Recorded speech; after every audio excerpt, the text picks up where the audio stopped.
241 பேரின் உயிரை பறித்த அகமதாபாத் போயிங் விமான விபத்தில் தங்கள் உறவினர்களை பறிகொடுத்தவர்களின் கண்ணீர் கதறல் காண்போரை கண்கலங்க வைத்துள்ளது.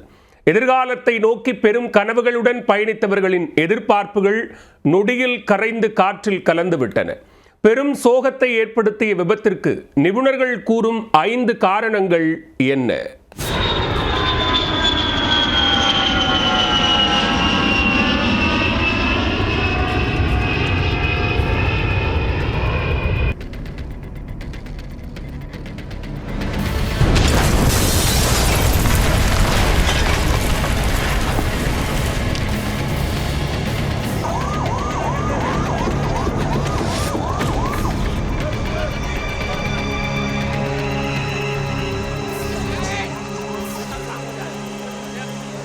குஜராத் மாநிலம் அகமதாபாத்தில் நடந்த ஏர் இந்தியா போயிங் விமான விபத்தில் 241 பேர் உயிரிழந்த சம்பவம் நாட்டையே உலுக்கியுள்ளது. விமான நிலையத்திற்கு அருகில் உள்ள மெகானி குடியிருப்பு பகுதியில் மருத்துவ மாணவர்கள் விடுதியின் மீது விமானம் மோதி விழுந்ததில் ஏராளமான மாணவர்களும் தங்கள் இன்னுயிரை இழந்துள்ளனர். இந்த விபத்து உயிரிழந்தவர்களின் குடும்பத்தாருக்கு ஆறாத காயத்தை ஏற்படுத்தி இருக்கிறது. அதில் ஒன்றுதான் பிரதீக் ஜோஷி குடும்பத்தினரின் மரணம். ராஜஸ்தானின் பன்ஸ்வாரா பகுதியைச் சேர்ந்தவர் பிரதீக் ஜோஷி மனைவி குழந்தைகளை பிரிந்து கடந்த 6 ஆண்டுகளாக லண்டனில் மென்பொருள் நிபுணராக பணியாற்றி வந்தார். இந்நிலையில் புதிய வாழ்க்கையை தொடங்க தனது மனைவி டாக்டர் கோஸ்மி வியாஸ் 3 குழந்தைகளான மிராயா, நகுல் மற்றும் பிரத்யுத் ஆகியோரை லண்டனுக்கு தன்னுடன் அழைத்துச் செல்ல முடிவு செய்தார். அதற்காக மருத்துவரான அவரின் மனைவி கோமி வியாஸ் தன் பணியை 2 தினங்களுக்கு முன்புதான் ராஜினாமா செய்திருக்கிறார். கணவருடன் லண்டனில் குடும்பமாக வசிக்கப் போகிறோம் என்ற பெரும் கனவுடன் ஏர் இந்தியா விமானத்தில் ஏறி அமர்ந்த குடும்பத்தினரின் கனவு நொடியில் தீயில் கருகி காற்றில் கரைந்து போனது. விமான விபத்தில் 5 பேரும் உயிரிழந்த சம்பவம் நாட்டையே சோகத்தில் ஆழ்த்திவிட்டது. இவர்களின் இழப்பு குறித்து அவர்கள் வசித்த பகுதியைச் சேர்ந்த மக்கள் பேசும்போது இருவரும் குழந்தைகளுக்காக தங்கள் வாழ்க்கையை அர்ப்பணித்தவர்கள் என தெரிவித்தனர். அவர்களின் மரணச் செய்தி நண்பர்கள், உறவினர்கள் மற்றும் சக ஊழியர்களை சோகத்தில் ஆழ்த்தியுள்ளது. இதேபோல் அகமதாபாத் விமான விபத்தில் பலியானவர்களில் ஒருவர் கேரள மாநிலம் பத்தினம்திட்டா மாவட்டத்தைச் சேர்ந்த 39 வயதான ரஞ்சிதா நாயர் என்பவரும் ஒருவர். 9 ஆண்டுகள் ஓமனில் நர்ஸாக பணியாற்றியவர் கடந்த ஓராண்டுக்கு முன்பு லண்டனுக்கு சென்றார். அங்கு செவிலியராக வேலை பார்த்து வந்த ரஞ்சிதா நாயருக்கு கேரள அரசு பணியாளர் தேர்வாணையம் மூலமாக நர்ஸ் வேலை கிடைத்தது. அவரது சொந்த ஊரான கோழஞ்சேரியில் உள்ள அரசு ஆஸ்பத்திரியிலேயே அவருக்கு வேலை கிடைத்திருக்கிறது. அந்த வேலையில் சேர்வதற்காக லண்டனில் பார்த்து வந்த வேலையை ராஜினாமா செய்ய ரஞ்சிதா நாயர் முடிவு செய்தார். இதற்காக அவர் அகமதாபாத்தில் இருந்து லண்டனுக்கு சென்ற ஏர் இந்தியா விமானத்தில் பயணித்தார். அப்போதுதான் விமான விபத்தில் சிக்கி பலியாகிவிட்டார்.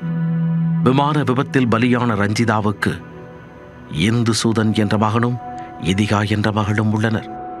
மகன் 10ஆம் வகுப்பும் மகள் 7ஆம் வகுப்பும் படித்து வருகின்றனர். ரஞ்சிதா சென்ற விமானம் விபத்தில் சிக்கிய தகவலை அறிந்தவர்கள் அதிர்ச்சியடைந்தனர். விமான விபத்தில் ரஞ்சிதா பலியாகிவிட்ட தகவல் பத்தனம்திட்டா மாவட்ட ஆட்சியர் அலுவலகத்தில் இருந்து தெரிவிக்கப்பட்டது. அதனை கேட்டு ரஞ்சிதாவின் தாய் துளசி மற்றும் குழந்தைகள் உடைந்து அழுத சம்பவம் காண்போரை கண்கலங்க வைத்தது. இதனிடையே விபத்திற்குள்ளான ஏர் இந்தியா விமானத்தில் உயிரிழந்தவர்களில் 2 பிரிட்டிஷ் இளைஞர்கள் கடைசியாக எடுத்த வீடியோ மனதை உடைப்பதாக உள்ளது. லண்டனைச் சேர்ந்த யோகா ஆர்வலர் ஜேமி மீக் மற்றும் பியோங்கல் கிரீன்லா மீக் ஆகிய இருவரும் AI-171 விமானம் மூலம் லண்டனுக்கு செல்வதற்கு முன் கடைசியாக தங்களது இன்ஸ்டாகிராம் பக்கத்தில் இந்த பதிவை வெளியிட்டனர். I don't know. Yeah, fascinating, great. Thanks for your contribution.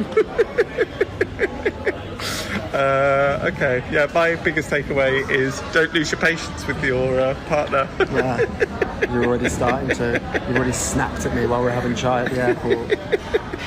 You see, you've learnt nothing. Going back happily calm. விமான நிலையத்தில் வைத்து எடுக்கப்பட்ட இந்த வீடியோவில் இருவரும் குட் பை இந்தியா என்ற கையசைப்பதையும் இங்கு விடுமுறையில் கிடைத்த மகிழ்ச்சியான நேரத்தை நினைவு கூர்வதையும் பதிவு செய்திருந்தனர். இந்தியாவில் கிடைத்த நாட்களை நினைத்தபடி மகிழ்ச்சியாகவும் அமைதியாகவும் திரும்பிச் செல்கிறேன் என மிக் வீடியோவில் கூறிய வார்த்தைகள் காண்போரின் மனதை கிடக்கச் செய்துள்ளது. இதனிடையே விபத்துக்குள்ளான விமானம் குறித்து விசித்திரமான தகவல் ஒன்று சமூக வலைத்தளங்களில் வைரலாகி வருகிறது. அதாவது நேற்று காலை மேடே ஆங்கில நாளிதழில் முதல் பக்கத்தில் ஏர் இந்தியா விமானம் குறித்து விளம்பரப்படுத்தப்பட்டுள்ளது. கிட் ஜானியாவின் தந்தையர் தின நிகழ்வை விளம்பரப்படுத்தும் இந்த விளம்பரத்தில் ஒரு கட்டடத்தின் ஓரத்தில் ஒரு அனிமேஷன் செய்யப்பட்ட ஏர் இந்தியா விமானம் கட்டடத்தில் சிக்கியிருப்பது போல சித்தரிக்கப்பட்டிருந்தது. அதன் பிறகுதான் அகமதாபாத் விமான விபத்து நிகழ்ந்துள்ளது. பிற்பகலில் நிகழ்ந்த விமான விபத்திற்கு பிறகு விமானத்தின் பின்பகுதி ஒரு கட்டடத்தில் சிக்கிய காட்சிகள் அனைத்து ஊடகங்களிலும் வெளியானது. இதனை கண்ட சமூக வலைத்தள பயனர்கள் விளம்பரத்தில் வெளியிடப்பட்ட காட்சி உண்மையில் நிகழ்ந்திருப்பதாக கூறி வைரலாக்கி வருகின்றனர். விமான விபத்து குறித்த விசாரணைகள் நடைபெற்று வரும் நிலையில் இந்த தற்செயல் நிகழ்வு காண்போரை அதிர்ச்சியில் ஆழ்த்தியுள்ளது. இதுவரை விமான விபத்திற்கான காரணம் என்ன என்பது தெரியவராத நிலையில் பொதுவாக 5 விதமான காரணங்கள் இருக்கலாம் என நிபுணர்கள் கணித்துள்ளனர். பெரும்பாலான நிபுணர்கள் விமானத்தில் உள்ள 2 என்ஜின்களும் ஒரே நேரத்தில் செயலிழந்திருக்கலாம் என்பதை பிரதானமான காரணமாக கூறுகின்றனர். விமான என்ஜின்கள் செயலிழந்ததால் விமானம் மேலே எழுந்து பறப்பதற்கு தேவையான உந்து விசையை விமானத்தால் பெற இயலவில்லை என்று கருதப்படுகிறது. விமானத்தில் உள்ள 2 என்ஜின்களில் ஒரு என்ஜின் மட்டும் செயலிழந்திருந்தால் விமானத்தை தொடர்ந்து இயக்கியிருக்க முடியும். ஒரு என்ஜின் உதவியுடன் விமானத்தை 330 நிமிடங்கள் இயக்குவதற்கு போயிங் ட்ரீம் லைனர் ரக விமானத்தில் வாய்ப்புகள் இருப்பதாக கூறப்படுகிறது. ஆனால் விபத்திற்குள்ளான விமானத்தில் அதற்கு சாத்தியம் இல்லாமல் போய்விட்டது. அந்த ஒரு என்ஜின் இயங்கும் போது விமானம் அந்தரத்தில் சற்று தடுமாறும் என்றாலும் விமானத்தை திருப்பி தரையிறக்கி இருக்க முடியும். ஆனால் விபத்துக்குள்ளான விமானம் தடுமாறவில்லை. நிலையாக ஒரே சீராக தாழ்வாக பறந்து விழுந்துள்ளது. இதனால் தான் 2 என்ஜின்களும் ஒரே நேரத்தில் பழுதாகி இருக்கலாம் என்று கருதப்படுகிறது. இது தவிர விமானம் மேலே பறக்கத் தொடங்கிய சில வினாடிகளில் பறவைகள் மோதியிருக்கலாம். அதனால் விமான என்ஜின் செயலிழந்து இருக்கலாம் என்றும் ஒரு காரணம் கூறப்படுகிறது. ஆனால் விபத்திற்குள்ளான விமானம் போயிங் ட்ரீம் லைனர் என்பதால் அதற்கு வாய்ப்பு இல்லை என கூறப்படுகிறது. ஏனெனில் போயிங் ட்ரீம் லைனர் ரக விமானங்களில் என்ஜின்கள் உலகிலேயே மிகப்பெரியது. எனவே சின்ன பறவைகள் மோதுவதால் அது செயல் இழந்திருக்காது என்ற கருத்தும் உள்ளது. அதே நேரம் அகமதாபாத் விமான நிலைய ஓடுதளம் அருகே மிகப்பெரிய அளவில் புற்கள் வளர்ந்துள்ளன. அந்த புற்களிடையே நிறைய பூச்சிகள் காணப்படுகின்றன. அந்த பூச்சிகளை சாப்பிடுவதற்கு ஏராளமான பறவைகள் வருவது உண்டு. எனவே அந்த பறவைகள் விமானத்தின் 2 என்ஜின் பகுதிக்குள் மோதியிருக்க வாய்ப்பு இருக்கிறது என்றும் கூறப்படுகிறது. 3ஆவதாக விமான சக்கரங்கள் உள்ளெடுக்கப்படுவதை ஒரு காரணமாக நிபுணர்கள் கருதுகிறார்கள். விபத்திற்குள்ளான விமானம் புறப்பட்டதும் விமானத்தின் சக்கரங்கள் உள்ளே இழுக்கப்பட்டிருக்க வேண்டும். ஆனால் அந்த சக்கரங்கள் வெளியே இருந்து கொண்டிருந்தன. லேண்டிங் கியரில் ஏற்பட்ட கோளாறு காரணமாக விமான சக்கரங்கள் பழுதாகி இருக்கலாம் என்று சில நிபுணர்கள் கூறுகிறார்கள். இது தொடர்ச்சியாக அடுத்தடுத்து விமானத்திற்குள் தொழில்நுட்ப கோளாறை ஏற்படுத்தி இருக்கலாம் என்று கருதப்படுகிறது. 4ஆவதாக விமானம் எடை அனுமதிக்கப்பட்ட அளவை விட அதிகமாக இருக்கலாம் என்றும் ஒரு காரணம் கூறப்படுகிறது. எடை அதிகமாக இருந்ததால் விமானத்தின் இறக்கைகள் விமானம் மேல் எழும்பி பறக்க ஒத்துழைக்கவில்லை என்ற கருத்து நிலவுகிறது. போயிங் ட்ரீம் லைனர் விமானங்கள் சராசரியாக 227.9 டன் அளவுக்கு எடையை தூக்கும் ஆற்றல் கொண்டது.